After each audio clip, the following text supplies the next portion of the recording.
U.S. Energy Secretary Jennifer Granholm visited St. Louis today to break ground on a new clean energy manufacturing plant and to promote a push to winterize homes. One of her stops, though, was not on her public schedule.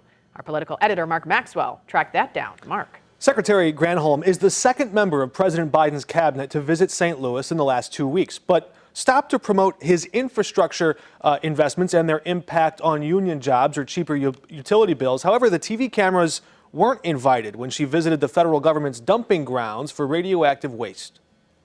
Hope Missouri's feeling the love. Energy Secretary Jennifer Granholm promoted an American manufacturing renaissance to compete with Chinese battery manufacturing and curb pollution in the air. We are going to reduce our CO2 emissions. But she faced questions about pollution the federal government left in the ground after a manufacturing race of a very different kind.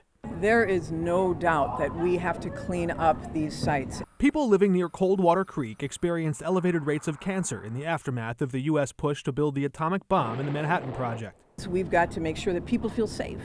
And that's why transparency, a sense of urgency, and working with the community so that they understand the testing that's being done and the remediation that's being done. Do you plan to visit any of the affected people while you're here in St. Louis?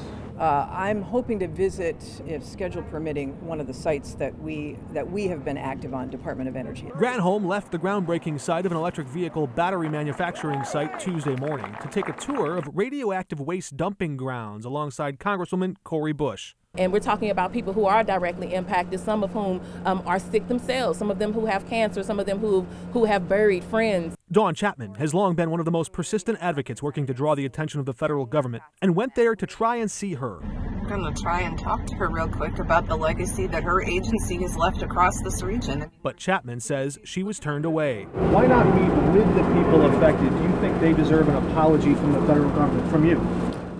Well, we went to Weldon Springs, and in fact, Congressman Bush was with me there to be able to see that particular site, which is the site that DOE is primarily responsible for. And I know that Congressman Bush brought the community with her in her backpack because she had just met with them as well and wanted me to hear from her what the concerns were. So this was my introduction, if you will, to the situation here, which is serious and which the federal government is taking seriously and is going to continue to take seriously.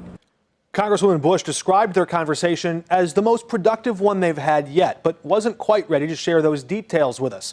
Chapman said she was in contact with Congresswoman Bush's office and that she's still eager to meet with Secretary Granholm, even if that means traveling to Washington, D.C. to do it.